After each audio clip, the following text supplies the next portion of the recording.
Coach Patricia, front row, Dave Biddle, 247 Sports. Matt, where are you perhaps further along defensively than maybe you anticipated 3 games into the season? Yeah, you know what? That's a great question. We got some stuff in last week. I would say that I was glad to be able to get in and kind of get out there and practice. But our guys are doing an unbelievable job, I think, with the installations and the learning and the different pieces and putting that all together. I just can't give enough credit to the way that they've gone after this and studied and learned and practiced and improved. What's really been great is, we'll put things in, and sometimes you put things in and you're taking a look at it and you're like, I'm not really sure if I like that or not. And then they're kind of like, hey, let's give it one more look. And they've fixed it, or they've made you feel more comfortable about those calls, which I love, like that ownership that they've been able to do with some of the stuff that we've done. So it's been pretty good. Pretty good. Yep. We'll go over here. Kellyanne Stitz, WSYX. Just heading into the bye week, looking at the last 3 weeks, the defense has played very well, but what's the focus this week as you guys get ready to go on the road in Washington? Yeah, so exactly right. We got to go on the road now. We have a whole operation there that'll be a little bit different than what we're used to communication-wise, and then certainly, Washington being in their home stadium and having that advantage for their offense, so that gives us some different challenges, and certainly just, this teams get better each week, and Washington will be, the next best team that we face in their offense. And, Coach Fish does a great job. Jed does a great job with that unit, their quarterback, and their skill players, and the running game, and all the things that they present from a problem standpoint. I think they're tops, in college football and a lot of offensive stats. So he's a great coach. They got really good players. This is a huge challenge for us, the travel and kind of the change of schedule. We finally kind of getting on like a normal schedule here in season. It's been nice to be home. I really enjoy our crowd. I enjoy our fans a lot. That's a big advantage for us. And so if they can travel and get out there as much as possible, that'd be awesome. I'm all for it. Tony Gerben, Buckeye Huddle. Matt, when you got a guy like Caleb who can do all of these different things, he needs a running mate that can handle all of the stuff he's not doing. What makes Jalen McClain that kind of guy, and what kind of potential do you see for him?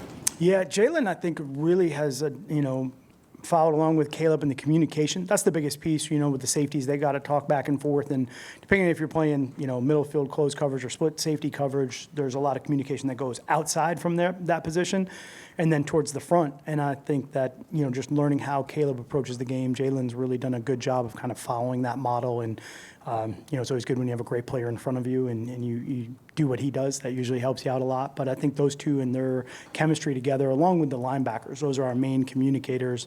And Lorenzo's in there too a little bit, because he's kind of moving positions and tied into the middle of the defense more with the communication. I think those guys, those three in the back end, along with like Sonny and Arvell and Peyton, tying that to the front, it's been really good. I think that you see it in the meetings a lot. We talk in the meetings and we have that conversation in the meeting room, then you feel confident when you go out on the field, you'll be able to get that communication done in the moment. Pat Murphy, 24/7 Sports. Matt, the NFL, I don't think you have 70-0 games very often, or games where you can get as many guys in. How much of an adjustment has it been for you to try and coach off of games like that, where guys are getting away with maybe some things they won't down the road, as opposed to the NFL, where every week is a major challenge? Yeah, I think that's a great point of we've got to just be consistent with what we're coaching and what we're asking the guys to do, and the coaches have done a great job of that, and the players want that too. It's good to be able to have those reps in a game where you can kind of really get that fundamental technique down and that teaching and the communication down where it's happening at game speed. Practice is great, but there's nothing like being able to do it, live in that environment under that sort of, just stress of a game. So being able to evaluate guys in those moments has been really important. I think that's it's actually critical for us going forward as we are trying to identify players in different roles and then guys that can come in certain situations and earn different spots in different units that we have. So those have been really important snaps, I think, in the games that we've had where those guys have gotten in. Over here to the right, Dylan Davis, Delaware Gazette. Having a guy like Caleb McDonald and what he's able to do that big, play with that kind of motor, what does that do to free you up in the back end and what you want to do there? Yeah, you love to be strong in the middle of the defense, and he is strong in the middle of the defense. He's right there, right in front of the center, right in front of the quarterback. And I think offensively, you're trying to figure out, okay, how do we get around this? That's the biggest thing. So that's a key piece for us. He's done a great job, I think, of really improving and showing just how big he can play inside. And sometimes what that does to a defense is it actually allows you to push your defense out a little bit more. Kind of went through that in some of the other nose guards that I've had or, interior guys that I've had where guys maybe can widen out some alignments. They can play a little bit off and deeper because it's going to be it's going to take the play a little bit longer to get to them when you have that ability inside. So I think he's done a great job, but I think those other guys really, Will Smith showed up. He had a couple really good plays, and Edric does a good job inside, and Taiwan. Those guys have all really kind of every single week gotten a little bit better with that technique. I think, K-Max he's just ahead of those guys. He's done a really good job with it. Jeremy Birmingham. Matt, after 3 games back in the college game after 25 years or whatever, how has the roster size benefited someone like you who doesn't really subscribe to one defensive philosophy? How valuable has it been to just be able to tinker with any variety of formations or players that you want? Yeah, it's been fun having that many pieces, that much depth, and we have young guys in those positions too, but being able to put out different sub packages or different base packages and put some of those guys in those positions has been really good.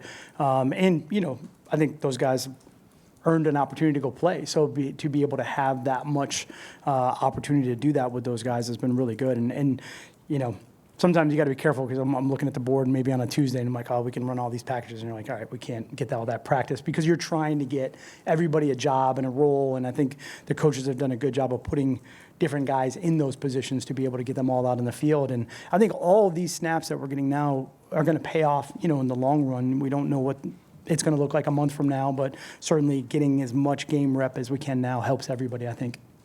Bill Rabinowitz. I don't think we've talked to you since beginning of the season. What went into the decision for you to stay on the field as opposed to the booth? Yeah, I've always been on the field calling the defense. And all the coordinating years that I had, I feel that being down on the field is good from a communication standpoint, talking to the signal callers. Guys do both. Some guys are upstairs and it's much calmer. It's a different atmosphere. You can see the game. You got to have great eyes upstairs, when you're downstairs. But what's interesting for me in the college game is the video. That's really crazy. We have the iPad, the tablets you can see the whole play. It's like the entire video. I actually think this one got me the other day. I was swiping through and I'm like, it was probably a bad play or whatever. I'm trying to correct and all of a sudden the TV copy and there's my daughter on this. I was like, what the heck is going on? I was like, trying to swipe through that. I was like, all right, wait, next. But that's really been cool, to be able to have the full play and to be able to adjust because you can really get all of that. So in the series, it's real important to have the eyes upstairs because you're kind of trying to correct as you go. But when you get to the sideline, to be able to see that full video really makes it great down on the field. And then I can talk to the players and I can see how they're feeling. And when we make adjustments, maybe I'm looking at a guy and I'm like, hey, are you okay if we go to this call or maybe this disguise or this look? And if you're getting the double blink, you're going, all right, never mind, move to something else. So you can just kind of get a better feel for how they're feeling about maybe some of the stuff that you're trying to do during the game. Cameron T. Robinson, The Athletic. Matt, I think there's a lot of talk over the offseason about depth on the defensive line, and you mixed up a lot of fronts. What about that group lends itself to you being able to be so creative with them up front? Yeah, one of the big things during the spring that was really good was just I was able to observe and watch the different skill sets that everyone had, and with the defensive line, Coach Johnson does an unbelievable job of coaching these guys. They all have maybe a little bit of different things they do well and things that maybe you don't want them, positions you don't want them in.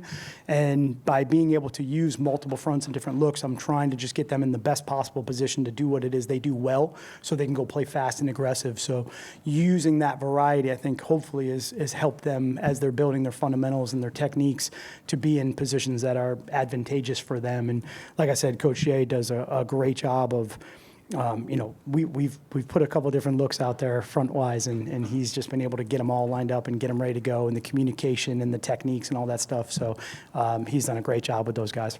Bill Landis. Matt, when you have a guy like Arvell, who I don't know if he is your best pass rusher, he's certainly one of them, but he's also really good at being a spy. How do you balance putting him in both of those roles? And is there anything that's advantageous when the guy who can pass rush is also your best spy in terms of being unpredictable to the offense? Yeah, Arvell has a skill set that he can do a lot of things really well. Early in the game, he had a nice pass breakup too. He can run and he's really long, so he can cover those guys. And just trying to put a little bit of uncertainty in the offense to figure out what exactly is he doing on this play. I think that's the biggest thing that you can do with guys that have that multiple ability, on the field. Pass rush, he's certainly dynamic if you can get him around the quarterback for sure, and he's big and long and can run and chase these guys down. So just continually asking him to do different things. He's done a great job of just understanding that and being put in positions. There's a lot of calls on the field actually where he might be changing some of the assignments based on different looks that we have, and his ability to do that has really been outstanding. So you like those pieces on the field, sure. Stephen Means, Cleveland.com. Just 3 games in, it seems like you found a defined role for Devin as a true freshman in that dime package role. Can you just evaluate what you've seen from him through those 3 games in that role, and do you feel like there's maybe room for him to be able to do more for you as the season progresses? Yeah, I think he's done a really good job of going out there and kind of handling. That's a pressure situation, 3rd down, some of those packages he's gone in, 2-minute, whatever it is, you have to perform. Those are kind of got-to-have-it moments, and I think he's done a good job. There's certainly room for improvement, and he's a young player right now. He's still trying to get all of the different techniques and the alignments, but the communication's been great. Assignments have been really good.